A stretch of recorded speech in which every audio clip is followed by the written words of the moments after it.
Greetings and welcome to our 5G webinar today as we open the door and dig down into the nitty-gritty of the topics digitization and network agility. Later, we'll be joined by two esteemed speakers to help us really understand what that means from both the vendor perspective and the operator perspective.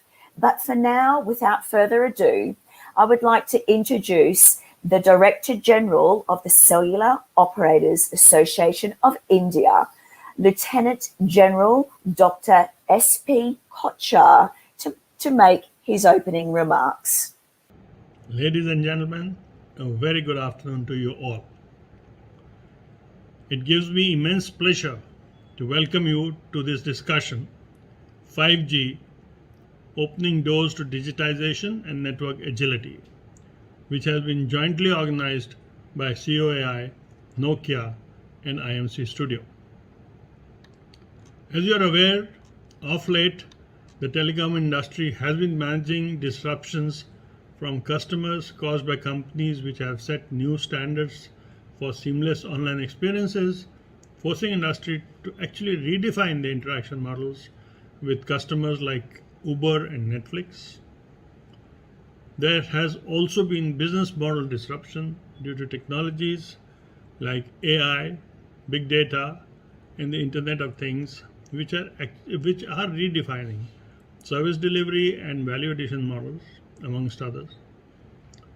And of course, the urgency with which the industry requires to upgrade existing technological infrastructure has been vastly catalyzed by the COVID pandemic, as we all know. Also, to get ready for the 5G environment, I am proud to say that the telcos are now conceptualizing their networks with virtualization and cloudification, which allows for an unprecedented level of cognitive automation, enabling networks to conduct intelligent, agile, and responsive service operations.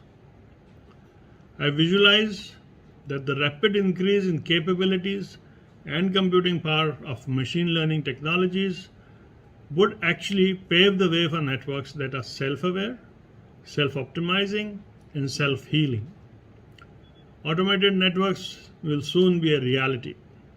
In coming years, we will see automation getting smarter and cover end-to-end network elements, including backhaul automation, and will evolve to create the self-aware networks capable of handling complex end-to-end optimization tasks continuously, autonomously, and in real time.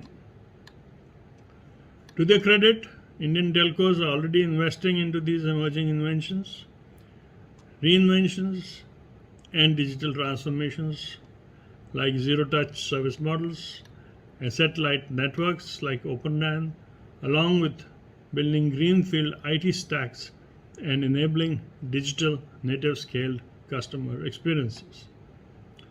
Having said that, the aim of the organizers have always been to facilitate a forum for participants to deliberate and discuss new ideas and measures to enhance telecom infrastructure and business models that encourage networks, especially suited for, amongst others, IoT, data centers, data analytics, cloud computing, and homegrown digital platforms and applications. This could be of more relevant than today, given the emergence of 5G, which is just around the corner. I take this opportunity to thank all our panelists and partners for being with us today and making this program very thought-provoking. I am keenly looking forward to an exciting discussion, so stay tuned for expert insights on 5G, digitization, and new age technologies. Happy participation to all of you. Thank you and Jai Hind. Hello, and now to the question and answer session. In order to do this, I need some guests to join me on the webinar, and I'm very privileged to have two of our top local executives to join the call today. So first, from the operator side, we have a representative from Reliance Geo Infocom. He is very well known in this part of the world. Please say hello and welcome Shyam Mardikar. Hello, Shyam. Hi, Nicole. Hello. You come to us with the title of President and Group CTO Mobility there for Reliance. So very esteemed platform on which to bring in also our vendor side, where we are joined by Mark Atkinson. He comes from Nokia. He hails from the head of Radio Access Network, where his latest title is Senior VP. Mark, welcome. Hi, Nicole. Thanks for having me here today. Good. You're my pleasure. So who am I? I'm beaming in from Australia. I am part of the global research and consultancy firm known as Omdia. As my accent gives away, I too am based in AP, in particular the Australian market, where I head up 5G monetization, strategy, and pricing. So between the three of us, we have an exciting agenda ahead. But let me first paint the scene so that we can unpick this very exciting topic of digitization and network agility. So the telecom space, it is evolving.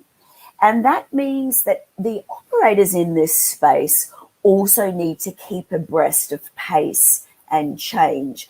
And one of the things that keeps them up at night is how to progress in this 5G world from a connectivity provider into a smart experience provider. Of course, 5G is the facilitator for that type of experience, thanks in part to its lower latency and higher throughput capabilities compared to 4G. But I think it's fair to say it's a fairly tough roadmap, and we have a highly disruptive new value chain to wade through for our operators. Not only do they face increased volumes of video and data on their network, but they've got to navigate things like workload volatility. And if we put our futuristic glasses on, there's a lot more millions of potential connected devices to come on stream eventually. So we want to deep dive into this transformative journey. We want to unpick these keywords of virtualization and cloudification and ask our operator expert why he is insistent that he needs intelligent, responsive, agile networks to bring his business case to fruition. But Mark, I'm not letting you off the hook. We need to know what the vendors can bring to the table. There's a lot of emphasis from the operator community about keeping it real, simplifying this deployment of the networks. You guys need to have at the fore of your mind the acceleration of bringing new services and apps to market if the telco community is going to realize their dream, so to speak. And Mark, I'm not letting you off the hook on this thing called return on investment. So we'll look forward to putting you under the spotlight too in terms of you facilitating the operator journey. So that's where we're going. In short, what is the new digital network deployment going to look like, and how are the operators going to tap this space? What is the role of the new operator? So to kick me off, I think it would be remiss not to ask Shyam to tell us and bring us up to speed. In India, where are you at in terms of the 5G rollout, development process? And I think I'm pretty safe in saying you're a long way from mainstream. So put it into perspective for us, if you will. Thank you, Nicole. And as always, a privilege to be part of the session. So I think you rightly actually articulated the fact that as India, as a country, we are still kind of a step behind from a time perspective on the launch of 5G. We already have 150 plus countries on the globe who have a 5G live network in their respective nations. But I think a couple of things which we are doing together as an industry to get there, not only in the right time from a customer perspective, but also at the right scale. We come as a country with certain very specific differences when it comes to launching a new generation of the network, specifically regarding the scale and size of the network, especially regarding the diversity of the infrastructure requirements which we will have to do it. And the fact that since we have classically, conventionally being a late starter in this whole digital world, we have only kind of picked up on the digital footprint in last 5, 6, 7 years amongst the top. I think we will depend for some time to come on the wireless technologies to kind of fulfill our broadband requirements wherein 5G comes. Getting there, I think starting with spectrum, first and foremost, we believe that sometime soon in next few quarters, we will have spectrum auctioned by the government, especially C-band. The current visibility is on the C-band and a bit on the millimeter wave, 28 to 30 gigahertz. I think these will be two starting staple brands which is going to hit us from a 5G perspective. So what we are doing together is trying to create all the preliminary readiness around infrastructure, around planning of the network, around consumption models which our 5G customers will pick up, around the end-to-end business case. You alluded to ROI as well. And these are seriously capex intensive exercises, specifically looking at the deep fiberization it will need, especially looking at the densification of data centers or pushing the data centers towards the edge. But more importantly than all of this, the design should entail the programmability of the network readiness going forward, which is one thing where 5G significantly differentiates itself from the earlier generations. So it is not only about the nuts and bolts on the brick and mortar side, it's also nuts and bolts on the software side, on the design side of the whole value chain, which we are building. This includes right set of amalgamation of IT technologies, of cloud technologies, of data center readiness, and connecting them with the conventional telco infrastructure, getting all the three. And I keep on saying this past few months, is 5G is one amalgamation of what I call as holy trinity of communication: connectivity, compute, and storage. Erstwhile, till 4G times, we were okay with the connectivity portion, but now it's a step up. And all of that coming together in a very, very cohesive manner is going to take care of what we call at 5G at scale to serve a billion plus population which our country hosts. Getting there. Yeah. And Shyam, that all feeds into our automation super theme here today. And Mark, I need you to unpick that a little bit for me, please. When I think digitization, I think automation, I think AI as an enabler to that. And AI, we know, opens up some really interesting things like predictive maintenance, but it also opens up some things that maybe our audience hasn't thought about, like energy efficiency and the like. So what are your thoughts on this? Yeah, so very, very nice introduction by Shyam, and I can say on a global level, of course, we've learned a lot in the past couple of years. We launched the first 5G networks in Korea and US back in early part of 2019, and of course they were at that time an extension of LTE. Now with 5G, we're moving towards standalone networks, which will bring the real promise of 5G services and capabilities. So when we talk about automation, we've of course been doing this for a long time. There's traditional automation, which you can put in a context of taking manual tasks and automating them via machines. So this is the kind of nuts and bolts or the basics. Now we're looking more and more towards AI-based automation. And this will, of course, serve two purposes. It drives down costs and it improves task quality, so the effectiveness of what we get. And AI and then machine learning are really key to deal with the complexity of the 5G networks that we have today. So in Nokia, one of the things we made a choice on earlier in the year was to combine our product and services organization for mobile networks into one, exactly because it's hard to separate now the things that we need to do. And when we look at digitalization, I can give a few examples. For instance, in Deploy, we use AI-based workflow optimization tools.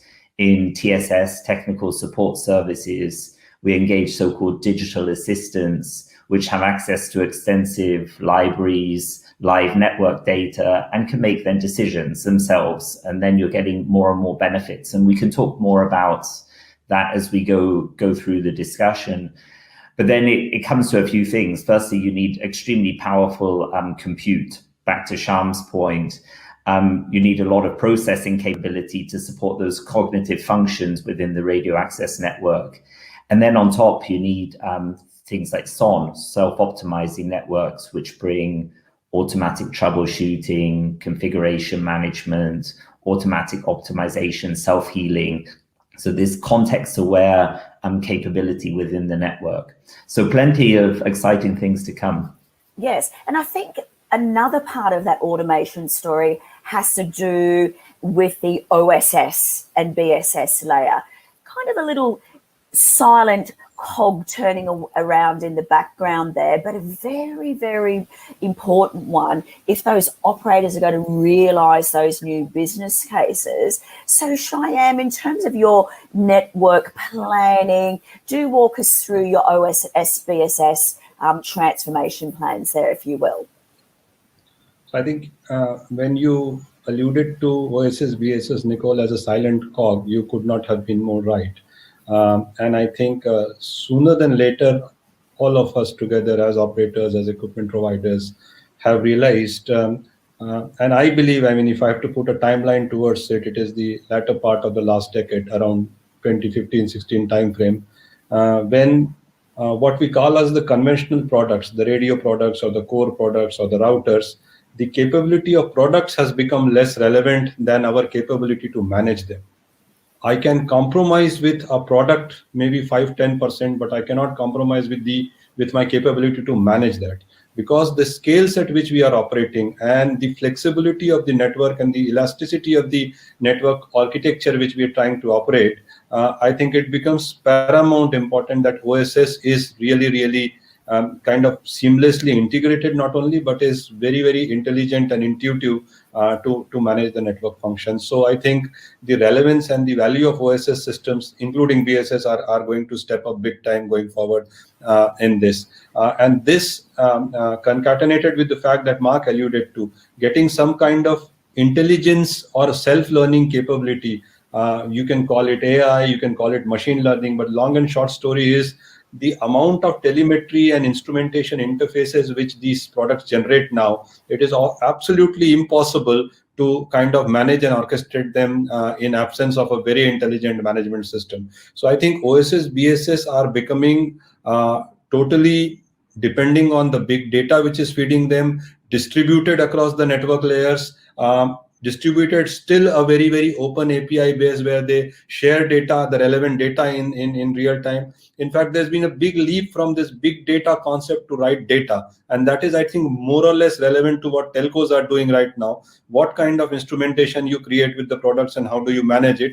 And then take it to the whole life cycle of the customer. When you roll in the BSS portion from rating, provisioning, right up to the whole fulfillment cycle, I think this becomes one seamless stack, which now takes care of product as well as process as well as customer experience.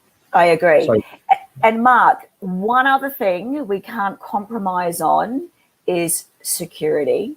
So 5G networks, it's a big thing here. Are they less secure than 4G? Why do we keep talking about this? Yeah, it's a great point. And of course, security has come a lot more into focus with 5G wireless networks. So there's been a lot of discussion around the world. And why is it? Really, because over time, we're expecting perhaps trillions of devices, wireless devices, which will be serving the whole planet to be interconnected. And this, of course, opens up possibility for security threats when you're thinking about national infrastructure all being connected over 5G. We already have a lot of public safety networks in the world using LTE, but it goes a a level further, Industry 4.0, where you have a lot of machines within factories and power stations, whatever, all interconnected. So the importance is key. 5G networks are implicitly designed to be more secure than previous networks. So we're improving everything as we go. But at the same time, 5G brings more intelligence to the edge of the network. And as a result, you could say we're opening up a broader area or surface area for attack by potential hackers or backdoors or something like this. So then it's really key that we're bringing security solutions across the network. So you have the different so-called planes, the data plane, the control plane, the user plane, and so on. And you need a good level of security across the layers, meaning how the layers interact with one another and within the layers themselves. And so a simple example would be something like IPsec, that most people generally know what it is, and that was prevalent in previous technologies as well. But 5G takes that a step further. So it's enhanced, it's made stronger as we move into 5G as well. So whilst there are more needs, more threats, of course, we need to provide more solutions. Absolutely. And we also need more business cases. And Shyam, you're in the spotlight. If we're going to do all of this wonderful connected device stuff, part of that story is the slice, the network slice. Tell me where your thoughts are at as you're about to leave the gate in terms of the enterprise slice, possibly a consumer slice even, and how many slices are you looking at?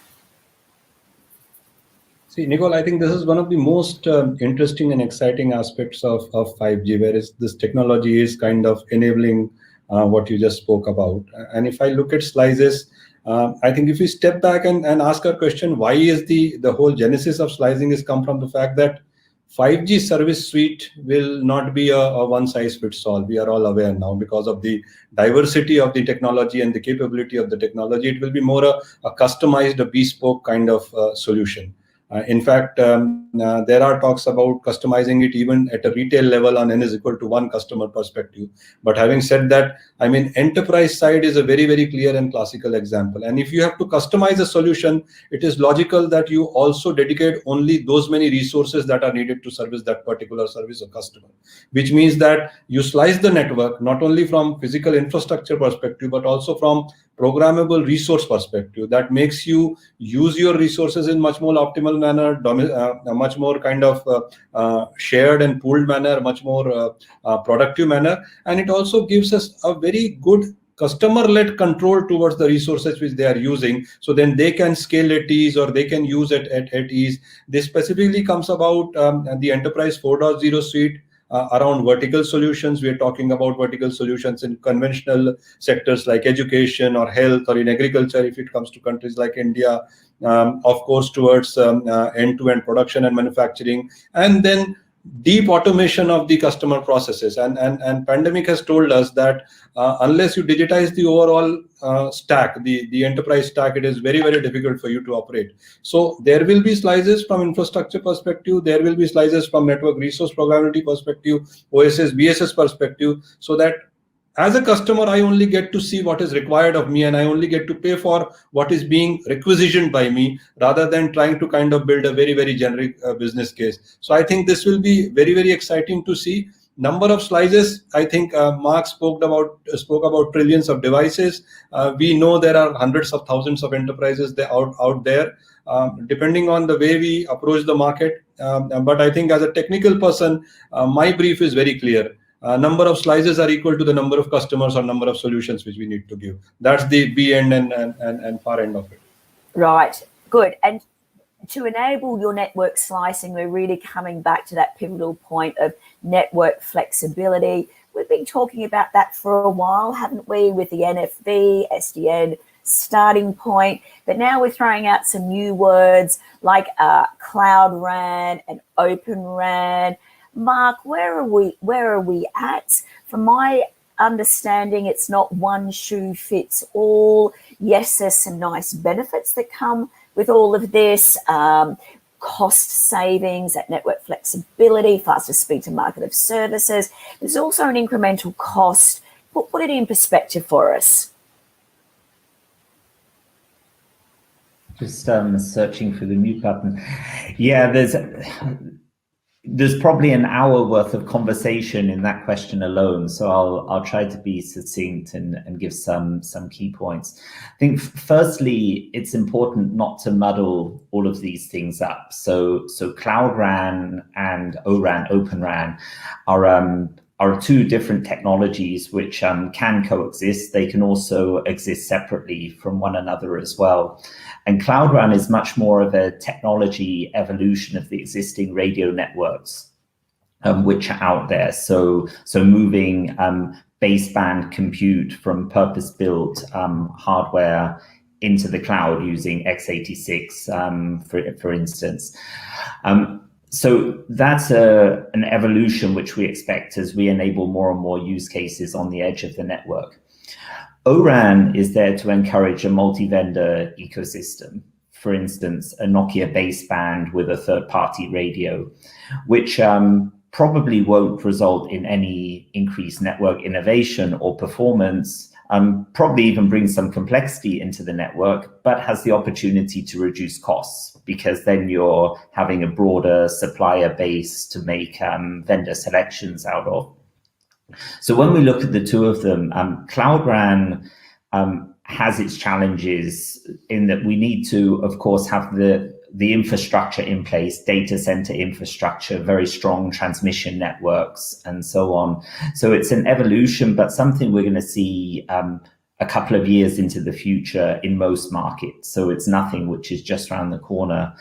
ORAN is more about maturity. So how hard or easy it will be over time to bring different vendors, building blocks, which typically came together as separate entities. And then a big question about who's going to do the integration of those and make everything work properly. So a skilled operator in R&D like Reliance Jio, they can perhaps do it themselves. They can pick like building blocks off the shelf and be accountable themselves for the end-to-end performance. Other operators are looking for vendors to take that off their hands and say, we will have a lead integrator as well as individual sub-component providers. So I think there's a lot of opportunity for the coming years.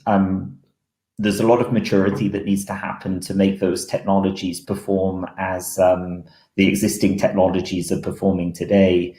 And then we will see how to get increased benefits. So then talking about NFV, SDN, slicing, where we're really then enabling those new opportunities. And a lot of this hooks together, as Shyam was saying, that slicing is about business cases, but also can enhance security, coming back to your previous question, because then you can have different slices for different purposes. So banking slices are different from gaming slices, for instance. So there's a lot we can bring into the networks as well. And Shyam, over to you. You have the microphone. What's your response there to Mark? Was he on the money? I think it's big open and new opportunity for most of us out there. So I think the whole complexity which was erstwhile kind of I don't want to use the word controlled, but kind of managed by a very, very small set of people who had the skill set, because not only it was capital intensive, the R&D dollars needed to stitch it end to end together were immense. And Nokia, for example, did a fabulous job over the years to create a radio stack which is really world class and which has been servicing all the generations so far. But what has happened is when the programmability has increased, and again anchoring on Mark's point earlier, it is very easy now to create an independent full stack solution with an underlying hardware taken from somebody else, a cloud layer taken from somebody else, and then population of the software stack of the network functions on top of it. It's not easy, it's complex, but it is getting much more better and much more intuitively connected now as we go in this whole 5G era. Now we are slightly fortunate at Reliance Jio, where we have a big team of core native technical set of engineers who are able to devise these programs of their own. In fact, we do claim to have our own full stack 5G solution, which is in compliance with release 16 going forward. And we do plan to not only deploy it in our own network, but use it as one of the stacks, which will be our USP. So I think it has given us opportunities. It has broken a lot of cost barriers. It has given rise to a lot of innovations, and hence I think it will be only good to see how this whole programmability kind of leads on to new service cases, new use cases, and new product capabilities. Okay, well, let's put Mark under the spotlight again. In the intro, Mark, we talked about the operators' potential need for faster agility, better time to market, and they needed a bit of emphasis on this thing called ROI. Tell me, what is Nokia's catch cry? What's your key takeaway for operators in terms of helping plug some of these big challenges? Yeah, well, like this is nothing new, right? So since the beginning of 2G, we've been focused on how to all make money and provide maximum benefit to the end consumers. Now the end consumer has changed over time. So at the beginning, it was just people with smartphones. Then we went to data devices, and now we're talking about like computers and machines talking to one another over the wireless networks, and then enhancing what we can do with the network. So things like public safety networks have become more and more important across the world. So we're seeing now in many of our customers globally, they're looking for ways to expand what they can do with the networks in order to address new segments. So whether it's working together with industries, and we're also engaged deeply in what we call private wireless, which is then providing either dedicated networks or even slices to mines, for instance. So you're in Australia, where there's a huge demand for connectivity there. And previously, those connectivity solutions were perhaps based on Wi-Fi or Tetra, which, of course, 5G is providing something which lower latency, faster throughputs, more secure. So enabling additional revenue streams, of course, is great for everybody using the same network infrastructure that we have. And for us, we are seeking continuously to drive down cost. So we need to drive down product costs so we can provide better prices to our customers. And for instance, most recently, we launched our new SoC system on chip baseband and RF products. They're providing more capability than ever before at more competitive price points than ever before. So it's a win-win for ourselves and the operators and ultimately the consumers. And do you think, Mark, that operators have moved beyond the broad verticals that they can tap, and that we're now getting to a point where they're starting to speak specifics like mining, for example? Have we got past the top level? Are we in tier 2? I believe so. So if we look at our customers around the world, then everybody's interested in addressing new segments. And you even see a lot of operators now, they've opened up their own enterprise divisions, which they didn't have before. So in the past, an enterprise division was to sell like cell phones and tariff plans to enterprises. Whereas today they're looking more how they can provide enterprise solutions and often managed solutions, coming back to the automation and service part as well. That these enterprises or campuses or mining corporations, they don't want to buy equipment and figure it out themselves. They want somebody to come and do it for them. And so I've seen a lot of the lead operators, and Reliance Jio included, are really looking at a number of different industry verticals with dedicated solutions. So another one is like docks and ports, because again, you have a lot of custom solutions which you then need to bring on top of the network, and applications in ports that may be very different with container tracking and so on from what you would want in a mining area. So I think there's a lot of things there, but also a huge amount to come. So we're at the kind of tip of the iceberg now, and standalone 5G networks are what enables all of that, because a lot of these things, they're not about the speed which 5G provides, but they're about latency and about slicing. Perhaps I agree. And Shyam, when the floodgates for 5G open in India, it will be a race. It will be the typical battle for the lead. Why? How are you going to differentiate your service? Differentiation's always been the bugbear, but how do you see differentiation? You can speak consumer, enterprise, or both. See, it's thankfully it's an easy question to answer, Nicole, and I think it's easy because of the simplicity of the approach itself. If we understand our customers better, we will be able to serve them significantly better. I think that's the tagline which I'm going. And again, anchoring on what Mark just said, I think our engagement with enterprise customers has already moved from a admin or bulk buy kind of CIO engagement when he was buying minutes and SIM cards and GBs from us, to an architecture and technology led engagement where we are talking about how we can help the CIO organization with our customers, the enterprise, the banks or the manufacturing units, or even the FMCGs for the example, to kind of literally forklift their current digital stack. And I am choosing my words carefully. I'm not calling it an IT stack. I'm not calling it a telco stack. It's the digital stack where they need to go, be it their sales force, be it their manufacturing processes, be it their people management, be it their deep technical understanding of whatever they do in their respective domains. I think that partnership, will enable us, that understanding will enable us, with people from those domains embedded into our teams, our people embedded into their teams, to continuously evolve. I believe this decade, and we've just kickstarted this decade, I think this will actually showcase how the planet evolved from a very conventional, discrete mode of operating, and pandemic has any which way pushed it fast for 2, 3, 4 years, fast forwarded it.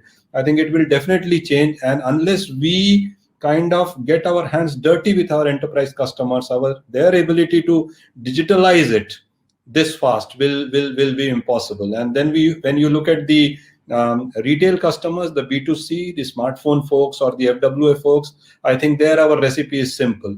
The coverage has to be ubiquitous, the quality has to be consistent, the availability has to be 100%. So as long as I get the network where I need, when I need, and to whatever extent I need as a customer, I am happy. And as an enterprise customer, if you understand what I'm trying to give you, I am happy. So between these two pillars, I think we would surely be able to take a pole position in this 5G race. And Shyam, in terms of the consumer and handset affordability, do you think they'd be happy today, or a lot more needs to happen to get a smile on their faces? I think it's a natural process, Nicole. But I think one big change which we are seeing from the way 4G evolved and the way 5G evolved, I think the lag between device availability and affordability in 4G, specifically to a country like India, where we started with TDD, is significantly ahead in case of 5G. Also because there's been a lot of 5G all around, especially in our part of the world. You talk about Far East Asia, Koreas and Japans, or China for that matter. I think the device availability and affordability is fast getting to the point where to copy you, I think customer will be happy to get them onboarded with that. Well, that's a big issue sorted for you then. So Mark, just as we enter the home stretch, one network thing we haven't talked about is the potential for smaller cells to play a much bigger part of this network story this time around. Fill us in on where we're at in terms of that piece of the puzzle. Yeah, it's a great question. And I used to run small cells in Nokia for many years. I'm very passionate about this area. So when we look at 5G, firstly, we're talking about relatively high frequency bands. Of course, there can be some reuse of the existing LTE frequencies, but typically we're talking about C band, like 3.5 gigahertz, and then all the way upwards into millimeter wave. And the characteristics of those bands are very broad amount of spectrum, meaning high speeds, but very small or relatively small propagation, meaning smaller coverage area and quite difficult to penetrate through buildings, walls, glass, whatever. And so that's inherently leads us to believe you will have more and more need for small cells in 5G, because a lot of 5G services are for indoor users, whether it's people inside a stadium or a transportation hub, in an enterprise, in a factory, and again, the machine-to-machine piece, which is there. So we see that we'll firstly need a range of small cell options. There needs to be very competitively priced solutions for the enterprise, even for the home. Then there needs to be broader capacity solutions such as millimeter wave, where you need a huge amount of capacity, like a stadium, lots of users, lots of uplink traffic, typically because people are taking videos and then uploading them into the cloud. And so we see there's a definite case for small cells. Of course, on the flip side, we're going to have the small cell challenges, which we've always had, that you need to find sites. Deployment of small cells is typically quite expensive relative to macro sites. Transmission needs to be available, whether it's a microwave or a fixed transmission link. So we've learned a lot. We need to keep learning, and part of it will come back to our very start point of automation. So you cannot plan and deploy and manage a small cell network in the same way you do a macro network. It has to be a lot more intuitive, low touch, and the ability to take products and get them onto target sites as fast as possible. And Reliance, is small cells on a priority for you at this stage, or is that sort of phase 2? No, I think there, and I'm kind of happy about this whole architectural kind of paradigm. Right now, even in 4G scenario, we are significantly ahead of competition when it comes to our share of small cells. In fact, we have a whole portfolio to the part which Mark alluded to, with pico cells, femto cells, micro cells, and even big cells deployed in a macro manner in a different architecture. So that HETNET portion of architecture is already kind of tried and tested and deployed in 4G, and this will significantly kind of get expanded when it comes to 5G, specifically because of the need of the frequency to be closer to the user and our ability to use the street furniture now in a slightly better manner.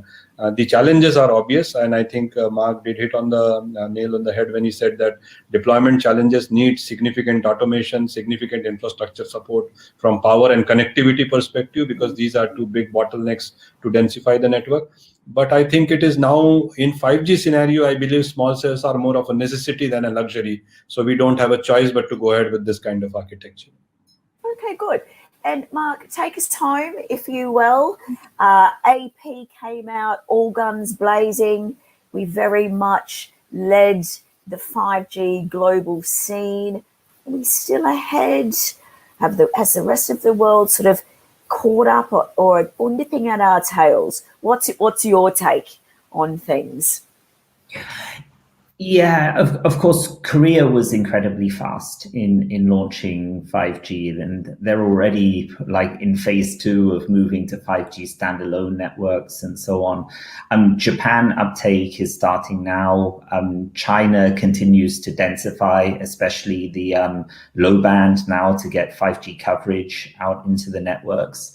But of course, other parts of the world are moving fast as well. So the three big operators in the US specifically are all moving towards broader nationwide deployments. There's a lot of spectrum which has been auctioned over the past 9 to 12 months, which will result in mid-band being available to all three of the operators. And then, of course, Europe, where Europe is typically a little bit slower than both Asia Pacific and the US with adoption of the newer technologies. But you find 5G signals in many places already today in Europe, and especially our corporate home in Finland. 5G is already pretty well built out and continues to be so. So I think the initial race is over now. We're moving from getting a 5G signal onto the phone to improve quality and performance and making 5G perform a lot better than LTE was performing. And now we can start to move towards the real 5G. So far, everything that's happened around the world has been really about making 4G work better. So higher throughputs, leveraging all of the capacity layers that both 4G and 5G can bring. But now we're moving into that exciting time of standalone networks with low latency applications and network slices and all of these use cases we discussed. So many years ahead of us, and it's going to be a lot of fun. Absolutely. So let's let the games continue. So, gentlemen, I've had a really good time. Your insights have been open, transparent, and absolutely fantastic. I thank you so much for giving up your time to be with us today. And I'm sure you're going to get a lot of follow-up questions after this. So enjoy your afternoon, and thank you very much. Thank you, Nicole. Thank you Thanks, so much. Shyam. Nice to meet you.